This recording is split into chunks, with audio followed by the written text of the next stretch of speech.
Good evening to all. Calicut university fifth sem income ടാക്സിൻ്റെ revision ക്ലാസ്സുകൾ നമ്മൾ സ്റ്റാർട്ട് ചെയ്യുകയാണ്. ഇന്ന് നമ്മൾ എടുക്കുന്നത് ഇൻകം ഫ്രം ഹൗസ് പ്രോപ്പർട്ടി. ഇതിൻ്റെ ഡീറ്റെയിൽ ആയിട്ടുള്ള ക്ലാസ്സുകൾ നമ്മൾ ഓൾറെഡി ചാനൽ അപ്ലോഡ് ചെയ്തിട്ടുണ്ട്. കാണാത്തവരുണ്ടെങ്കിൽ പ്ലേലിസ്റ്റ് ചെക്കൗട്ട് ചെയ്തിട്ട് കാണാം കേട്ടോ. Okay, income from house property. Income from house property എന്ന് പറയുമ്പോൾ house property is the second source of income from income tax purpose. അതായത് നമ്മൾ പറഞ്ഞിട്ടുണ്ടായിരുന്നു 5 ഹെഡ്സ് ഓഫ് ഇൻകം ആണ് ഗ്രോസ് ടോട്ടൽ ഇൻകം എന്നുള്ളത്. Okay, salary, income from house property, capital gains, business or profession and other sources. അപ്പോൾ അതിൽ second ഹെഡാണ് ഇത് പറയുന്നത് income from house property എന്ന് പറയുന്നത്. Okay, rental income in the hands of the owner is charged tax under the head income from house property. അതായത് എൻ്റെ ഒരു വീട് ഞാൻ വാടകയ്ക്ക് കൊടുത്തിട്ടുണ്ട്. എനിക്ക് മാസം 10,000 രൂപ ആ വീട്ടിൽ നിന്ന് വാടക കിട്ടുന്നുണ്ട്. ഓക്കെ, അപ്പോൾ ആ 10,000 രൂപയ്ക്ക് ഞാൻ എന്തടയ്ക്കണം? ടാക്സ് അടയ്ക്കണം. അതാണ് ഈ ഇൻകം ഫ്രം ഹൗസ് പ്രോപ്പർട്ടി കൊണ്ട് ഉദ്ദേശിക്കുന്നത്. ഓക്കെ, അപ്പോൾ അതിൻ്റെ ഒരു ഡെഫിനിഷനാണ്, ലൈക്ക് ഒരു മീനിങ് ആണ് കൊടുത്തിട്ടുള്ളത്. The assessee is chargeable to tax on the annual value of the property consisting of any building or land appurtenant thereto of which he is the owner and which is not used by him for his own business or profession. അതായത് assessee, അതായത് ഈ tax charge ചെയ്യുന്നത് ആ ഒരു പ്രോപ്പർട്ടിയുടെ annual value അതിന്മേലാണ്. Consisting of, അത് may be ഒരു ബിൽഡിംഗ് ആയിരിക്കണം, അല്ലെങ്കിൽ ഒരു ലാൻഡ് അപ്പാർട്ട്മെൻറ്റ്, അങ്ങനെ വല്ലതും ആയിരിക്കണം. അയാളായിരിക്കണം, ആ അസസി ആയിരിക്കണം അതിൻ്റെ ഓണർ എന്ന് പറയുന്നത്. അതുപോലെ തന്നെ ആ ഒരു ബിൽഡിംഗ് അല്ലെങ്കിൽ ആ ഒരു ഹൗസ് പ്രോപ്പർട്ടി യൂസ് ചെയ്യുന്നത് അയാളുടെയോ അല്ലെങ്കിൽ അയാളുടെ ബിസിനസ്സിൻ്റെയോ ആവശ്യങ്ങൾക്ക് വേണ്ടിയിട്ടാവരുത്. ഓക്കെ, അതാണ് അത് പറയുന്നത്. The assessee is chargeable to tax on the annual value of the property consisting of any building or land apartment thereto of which he is the owner and which is not used by him or his business or profession. Okay, അപ്പോൾ അതിൻ്റെ 2-3 conditions ആണ് ഇനി next നമ്മൾ പറയുന്നത്. The house property should consisting of any building or land apartment. അത് എന്തായിരിക്കണം? ഒരു building ആയിരിക്കണം. ഓക്കെ, അതുപോലെ തന്നെ നെക്സ്റ്റ് പറയുന്നതാണ് the taxpayer should be owner of the property. ആരാണോ ടാക്സ് അടയ്ക്കുന്നത് അയാളായിരിക്കണം ആ ഒരു പ്രോപ്പർട്ടിയുടെ ഓണർ എന്ന് പറയുന്നത്. ഓക്കെ, പിന്നെ house property should not be used for the purpose of business or profession carried on by the tax payer. Tax പേയറുടെ ബിസിനസ്സിൻ്റെ പ്രൊഫഷൻ്റെ ആവശ്യങ്ങൾക്ക് വേണ്ടിയിട്ടാവരുത് ആ പ്രോപ്പർട്ടി എന്ത് ചെയ്യുന്നത്, യൂസ് ചെയ്യുന്നത്, വാടകയ്ക്ക് കൊടുക്കുന്നതും. അയാൾ ജസ്റ്റ് വാടകയ്ക്ക് കൊടുത്തു, ആ വാടക എമൗണ്ട് കിട്ടും. അല്ലാണ്ട് ആ അവിടെ ചെയ്യുന്ന കാര്യങ്ങളുമായിട്ടോ വ്യക്തികളുമായിട്ടോ അയാൾക്ക് വേറെ വലിയ ബന്ധമൊന്നും പാടില്ല എന്നാണ് പറയുന്നത്. ഓക്കെ, പിന്നെ നെക്സ്റ്റ് നമുക്ക് ഇതിൽ നോക്കാനുള്ളതാണ് കോ ഓണർഷിപ്പ്. മേ ബി 2 മാർക്കിൻ്റെ ക്വസ്റ്റ്യൻ വരാൻ സാധ്യതയുണ്ട് കേട്ടോ. കോ ഓണർഷിപ്പ് എന്ന് പറയുമ്പോൾ if 2 or more persons on A house property jointly, അതായത് ഒരു ഹൗസ് പ്രോപ്പർട്ടി ഒന്നിൽ കൂടുതൽ ആളുകൾ എന്ത് ചെയ്യാണ്, ഒന്നിൽ കൂടുതൽ ആളുകളുടെ ഉടമസ്ഥതയിൽ വരികയാണ്. Then they are known as co owners. അപ്പോൾ അങ്ങനെയുള്ളവരെയാണ് എന്ത് പറയുന്നത്? കോ ഓണേഴ്സ് എന്ന് പറയുന്നത്. ഓക്കെ, പിന്നെ നെക്സ്റ്റ് നമുക്കിതിൽ നോക്കാനുള്ള എക്സംപ്റ്റഡ് ഹൗസ് പ്രോപ്പർട്ടീസിനെ കുറിച്ചിട്ടാണ്. അതായത് ഇപ്പോൾ ഒരു ബിൽഡിംഗ് ഉണ്ട്, ബിൽഡിങ്ങിൽ അവിടെ അവിടെ ആൾ താമസം അല്ലെങ്കിൽ അതുമായിട്ട് റിലേറ്റ് ചെയ്തിട്ട് എന്തൊക്കെയോ ആക്ടിവിറ്റീസ് അവിടെ നടക്കുന്നുണ്ട്, എനിക്കാണ് ഇൻകം കിട്ടുന്നുമുണ്ട്. പക്ഷേ ഞാൻ അവിടെ എന്തടയ്ക്കേണ്ട ആവശ്യമില്ല? ടാക്സ് അടയ്ക്കേണ്ട ആവശ്യമില്ല. അപ്പോൾ അങ്ങനത്തെ കുറച്ച് കേസുകളാണ് ഇനി പറയുന്നത്. ഓക്കെ, അപ്പോൾ അതിൽ ഫസ്റ്റ് പറയുന്നതാണ് income from farm house connected with agriculture. Okay, അഗ്രികൾച്ചറുമായിട്ട് കണക്ട് ചെയ്തിട്ടുള്ള ഒരു ഫാം ഹൗസിൽ നിന്നും എന്തെങ്കിലും ഇൻകം കിട്ടിക്കഴിഞ്ഞാൽ നമ്മൾ എന്തടയ്ക്കേണ്ടെന്നാണ് പറയുന്നത്? ടാക്സ് അടയ്ക്കേണ്ടെന്നാണ് പറയുന്നത്. ഇൻകം അല്ല, റെൻറ്റ് കിട്ടിക്കഴിഞ്ഞാൽ. പിന്നെ നെക്സ്റ്റ് പറയുന്നതാണ് annual value of one palace of X Indian ruler. അതായത് എക്സ് ഇന്ത്യൻ റൂളർക്ക് നമ്മൾ കൊടുത്ത ഒരു പാലസിൽ നിന്നും ആനുവൽ വാല്യൂ കിട്ടിക്കഴിഞ്ഞാൽ. പിന്നെ income from property used for assessee on business or profession. അതായത് അസസിയുടെ സ്വന്തം അവരുടെ ബിസിനസ്സിന് വേണ്ടിയിട്ടോ പ്രൊഫഷന് വേണ്ടിയിട്ടോ യൂസ് ചെയ്യാണ് ആ ഒരു പ്രോപ്പർട്ടി എന്നുണ്ടെങ്കിൽ അത് നമുക്ക് ഇൻകം കിട്ടിക്കഴിഞ്ഞാലും നമ്മൾ എന്തടയ്ക്കേണ്ട? ടാക്സ് അടയ്ക്കേണ്ട എന്നാണ് പറയുന്നത്. പിന്നെ income from 2 self occupied house. അതായത് ഒരാൾക്ക് 2 സെൽഫ് ഒക്യുപ്പൈഡ് ഹൗസ് ഉണ്ടെന്നുണ്ടെങ്കിൽ നമ്മൾ താമസിക്കുന്ന വീട് ഉണ്ടെന്നുണ്ടെങ്കിൽ ടാക്സ് അടയ്ക്കേണ്ട എന്നാണ് പറയുന്നത്. പിന്നെ നെക്സ്റ്റ് പറയുന്നതാണ് income from property owned by local authority, political party, trade union, charitable trust, hospital. ഈ പറഞ്ഞ ആരെങ്കിലും ആണ് ആ ഒരു പ്രോപ്പർട്ടിയുടെ ഉടമസ്ഥൻ എന്നുണ്ടെങ്കിൽ എന്തടയ്ക്കേണ്ട? ടാക്സ് അടയ്ക്കേണ്ട എന്നാണ് പറയുന്നത്. അതാണ് എക്സംപ്റ്റഡ് ഹൗസ് പ്രോപ്പർട്ടി ഇൻകം എന്ന് പറയുന്നത്. ഓക്കെ, പിന്നെ computation of income from house property നമ്മൾ ഓൾറെഡി പഠിച്ചിട്ടുള്ളതാണ്. ഓക്കെ, അത് നമ്മൾ ഗ്രോസ് ആനുവൽ വാല്യൂ കാണാം. എന്നിട്ട് അതിന് മുനിസിപ്പൽ ടാക്സ് മൈനസ് ചെയ്യുക. അപ്പോൾ നമുക്ക് നെറ്റ് ആനുവൽ വാല്യൂ കിട്ടും. ഈ നെറ്റ് ആനുവൽ വാല്യൂയിൽ നിന്നും സ്റ്റാൻഡേർഡ് ഡിഡക്ഷൻ മൈനസ് ചെയ്യുക. സ്റ്റാൻഡേർഡ് ഡിഡക്ഷൻ എന്ന് പറയുമ്പോൾ നെറ്റ് ആനുവൽ വാല്യൂയുടെ 30%.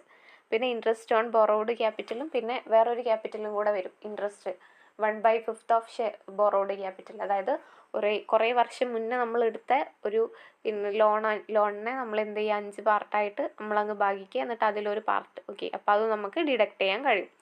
ഇതാണ് എന്ത് പറയുന്നത്, let out house property, computation of income from house property എന്ന് പറയുന്നത്. ഓക്കെ, നെക്സ്റ്റ് പറയുന്നതാണ് gross annual value. Gross annual value എന്ന് പറഞ്ഞാൽ ഒരു ആനുവൽ വാല്യൂ, അതായത് ഒരു വർഷത്തിൽ ഒരു പ്രോപ്പർട്ടിക്ക് ഏൺ ചെയ്യാൻ പറ്റുന്ന ഒരു ഇൻകം ഉണ്ടല്ലോ, അതിൻ്റെ കപ്പാസിറ്റി ടു ഏൺ ഇൻകം, അതിനെയാണ് ഈ ഗ്രോസ് ആനുവൽ വാല്യൂ എന്ന് പറയുന്നത്. ഓക്കെ, നമുക്ക് നോക്കാം. Tax under income from house property is not levied on the rent of the properties but it is on the capacity of a property to earn income.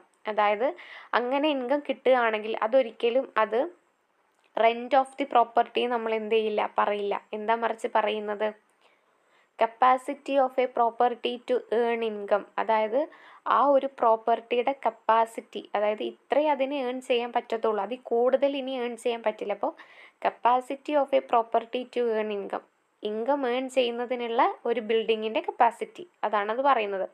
Such earning capacity is termed as annual value. Okay, in other words, income from house property and assessee is computed on the basis of annual value. അതായത് ഒരു പ്രോപ്പർട്ടിയുടെ income from house property of an അസസിയുടെ income from house property compute ചെയ്യുന്നത് annual വാല്യൂയുടെ ബേസിസിലാണെന്ന് പറയുന്നത്. Important ആണ് കേട്ടോ, പഠിച്ചു വെക്കുക. ഓക്കെ, പിന്നെ നെക്സ്റ്റ് പറയുന്നതാണ് ഇതിൽ വരുന്ന കുറച്ച് ടേമുകൾ. Annual value, municipal rental value, പിന്നെ fair rental value, standard rental value, expected rental value, അത്തരത്തിലുള്ള. ആക്ച്വൽ റെൻറ്റ് എന്ന് പറയുമ്പോൾ നമുക്ക് ആക്ച്വലി നമ്മുടെ ടെനൻറ്റിൻ്റെ കയ്യിൽ നിന്ന് നമുക്ക് കിട്ടുന്ന എമൗണ്ട്, അതാണ് ഇവിടെ. If the amount of rent received by the owner from the tenant, ഓണർക്ക് ടെനൻറ്റിൻ്റെ കയ്യിൽ നിന്ന് കിട്ടുന്നത്, അതാണ് ആക്ച്വൽ റെൻറ്റ്. മുനിസിപ്പൽ റെൻറ്റ് എന്ന് പറയുമ്പോൾ local authorities, municipal authorities authorise ചെയ്തിട്ടുള്ള, ഡിറ്റർമൈൻ ചെയ്തിട്ടുള്ള റെൻ്റാണ് എന്ത്, this is the value as determined by municipal authorities for levying municipal tax on house property. Okay, പിന്നെ ഫെയർ റെൻ്റൽ എന്ന് പറയുമ്പോൾ FRV. Okay, fair rental value is refers to rent charged on similar type of property located in the same locality. അതായത് same ലൊക്കാലിറ്റിയിലുള്ള similar type പ്രോപ്പർട്ടീസിൻ്റെ rent എന്ന് പറയുന്നത് same ആയിരിക്കും, അതാണ് ഫെയർ റെൻ്റൽ വാല്യൂ എന്ന് പറയുന്നത്. പിന്നെ സ്റ്റാൻഡേർഡ് റെൻ്റൽ വാല്യൂ എന്ന് പറയുമ്പോൾ റെൻറ്റ് കൺട്രോൾ ആക്ട് ഡിറ്റർമൈൻ ചെയ്തിട്ടുള്ളതാണ്. അപ്പോൾ ഇതാണ് മാക്സിമം നമുക്ക് കിട്ടാവുന്ന റെൻറ്റ്, ഇത് കൂടുതൽ റെൻറ്റ് നമുക്ക് കിട്ടില്ല, അതാണത്. This standard rent is fixed under the rent control act. If the standard rent has been fixed for any property under the Rent Control Act, the owner cannot be expected to get a rent higher than the standard rent. Standard റെൻറ്റിനേക്കാളും കൂടുതലുള്ള ഒരു rent amount നമുക്ക് ആർക്ക്, ആ ഓണർക്ക് expect ചെയ്യാൻ കഴിയില്ല. Standard rent ആണ് maximum, അതിൽ കൂടുതൽ പോയില്ല. ഓക്കെ, പിന്നെ എക്സ്പെക്റ്റഡ് റെൻ്റൽ വാല്യൂ എന്ന് പറയുമ്പോൾ national rent and reasonable rent. Expected rent is the notional rent and reasonable rent എന്നാണ് പറയുന്നത്. ഓക്കെ, അപ്പോൾ നമുക്ക് ആദ്യം ഗ്രോസ് ആനുവൽ വാല്യൂ കാണണമെന്നുണ്ടെങ്കിൽ എങ്ങനെയാണ് കാൽക്കുലേറ്റ് ചെയ്യുന്നത്, ജസ്റ്റ് ഞാനൊരു ഇത് പറഞ്ഞുതരാം. അതായത് ആദ്യം നമ്മൾ എന്തെടുക്കണം, MRV FRV എടുക്കുക, അതിന് ഹയർ എടുക്കുക, എന്നിട്ട് ആ ഹയറും SRVയും കൂടെ കമ്പയർ ചെയ്യുക, എന്നിട്ട് അതിന് ചെറുതെടുക്കുക, എന്നിട്ട് ആ ചെറുതും ARVയും കൂടെ കമ്പയർ ചെയ്യുക, എന്നിട്ട് അത് വലുതെടുക്കുക. അതാണ് എന്ത് പറയുന്നത്, ഗ്രോസ് ആനുവൽ വാല്യൂ എന്ന് പറയുന്നത്. ഓക്കെ, അതാണ് ഇപ്പോൾ കേട്ടോ നമുക്ക് ജസ്റ്റ് എക്സ്പ്ലെയിൻ ചെയ്തത്. പിന്നെ computation of annual value in different cases നമ്മൾ ഓൾറെഡി പറഞ്ഞിട്ടുള്ളതാണ്. എനിവേ ഞാനൊന്നും കൂടെ പറയാം. നമുക്കവിടെ വേക്കൻറ്റ് വന്നിട്ടുണ്ട് എന്നുണ്ടെങ്കിൽ ഗ്രോസ് ആനുവൽ വാല്യൂ എന്ന് പറഞ്ഞത് എന്തായിരിക്കും, ആക്ച്വൽ റെൻറ്റ് ആയിരിക്കും അവിടെ ഗ്രോസ് ആനുവൽ വാല്യൂ എന്ന് പറയുന്നത്. ഓക്കെ, അപ്പോൾ പിന്നെ അവിടെ കമ്പ്യൂട്ടേഷൻ്റെ ആവശ്യമില്ല. ഓക്കെ, അതിപ്പോൾ എക്സ്പെക്റ്റഡ് റെൻ്റ് ആണ് ആക്ച്വൽ റെൻറ്റിനേക്കാളും വലുത് എന്നുണ്ടെങ്കിലും, അല്ല ആക്ച്വൽ റെൻ്റാണ് എക്സ്പെക്റ്റഡ് റെൻറ്റിനേക്കാൾ വലുത് എന്നുണ്ടെങ്കിലും, എന്ത് കേസാണെങ്കിലും അവിടെ ഗ്രോസ് ആനുവൽ വാല്യൂ എന്ന് പറഞ്ഞാൽ ആക്ച്വൽ റെൻ്റ് ആയിരിക്കും വേക്കൻറ്റ് വന്നാൽ. വേക്കൻറ്റ് വന്നിട്ടില്ല എന്നുണ്ടെങ്കിൽ ഇപ്പം നമ്മൾ നേരത്തെ പറഞ്ഞ കേസ് തന്നെ. ഓക്കെ, എല്ലാം ശരിക്ക് ആദ്യം വലുതെടുക്കുക, പിന്നെ ചെറുതെടുക്കുക, പിന്നെ വലുതെടുക്കുക. ഓക്കെ, അത് വേക്കൻറ്റ് വന്നിട്ടില്ലെങ്കിൽ, വേക്കൻറ്റ് വന്നു കഴിഞ്ഞാൽ പിന്നെ എന്ത് ചെയ്യണം, ഒന്നും നോക്കേണ്ട ആവശ്യമില്ല, ആക്ച്വൽ റെൻറ്റ് എത്രയാണോ അതാണ് ഗ്രോസ് ആനുവൽ വാല്യൂ. അതാണ് ഫസ്റ്റ് കേസ് പറയുന്നത്. ഓക്കെ, പിന്നെ രണ്ടാമത്തെ കേസാണ് gross annual value of self occupied house property. അതായത് നമ്മൾ താമസിക്കുന്ന വീടിൻ്റെ ഗ്രോസ് ആനുവൽ വാല്യൂ എന്ന് പറയുന്നത് എന്തായിരിക്കും? നില്ലായിരിക്കും. അവിടെ ഒന്നും ഉണ്ടായിരിക്കില്ല, കാരണം നമുക്കവിടെ റെൻറ്റ് എമൗണ്ട് ഒന്നും കിട്ടുന്നില്ലല്ലോ. ഓക്കെ, പിന്നെ gross annual value house property self occupied and partly let out. അതായത് പകുതി നമ്മൾ വാടകയ്ക്ക് കൊടുത്തതാണ്, പകുതി നമ്മൾ എന്ത് ചെയ്തതാണ്, നമ്മൾ ഉപയോഗിക്കുകയാണ്. അപ്പോൾ അങ്ങനെ ക്ലാസിഫൈ ചെയ്യാൻ പറ്റുന്നുണ്ടെങ്കിൽ അതിനനുസരിച്ചിട്ട് എല്ലാ എമൗണ്ട് എന്ത് ചെയ്യുക, വീതിച്ചെടുക്കുക. അതായത് computation of annual value of self occupied ഹൗസിൻ്റെ എന്തായിരിക്കും? നില്ലായിരിക്കും. എന്നാൽ ഗ്രോസ് ആനുവൽ മറ്റത് നമ്മൾ അതുപോലെ തന്നെ ക്ലാസിഫൈ ചെയ്തിട്ട് എടുക്കുക കേട്ടോ. ഓക്കെ, പിന്നെ gross annual value of deemed to be let out may be question വരാൻ സാധ്യതയുണ്ട്. If an assessee is fortunate enough to own more than 2 houses property using all of them self occupation, in such case only 2 houses of his choice treated. അതായത് 2ൽ കൂടുതൽ ഹൗസുകൾ അയാൾക്ക് self ഒക്യുപ്പൈഡിന് വേണ്ടി use ചെയ്യുന്നുണ്ടെന്നുണ്ടെങ്കിൽ അതിനെയാണ് എന്ത് പറയുന്നത്? Deemed to be let out എന്ന് പറയുന്നത്. Okay, 2 വീടുകളാണ് മാക്സിമം സെൽഫ് ഒക്യുപ്പൈഡിന് വേണ്ടിയിട്ട് അനുവദിക്കുന്നത്. അപ്പോൾ ബാക്കി വരുന്ന വീടുണ്ടല്ലോ, നമ്മൾ ടാക്സ് അടയ്ക്കേണ്ടി വരും. അപ്പോൾ ഏതാണ് ആ വീട് എന്നുള്ളത് നമുക്ക് തീരുമാനിക്കാം. ഓക്കെ, അതാണ് പറയുന്നത്.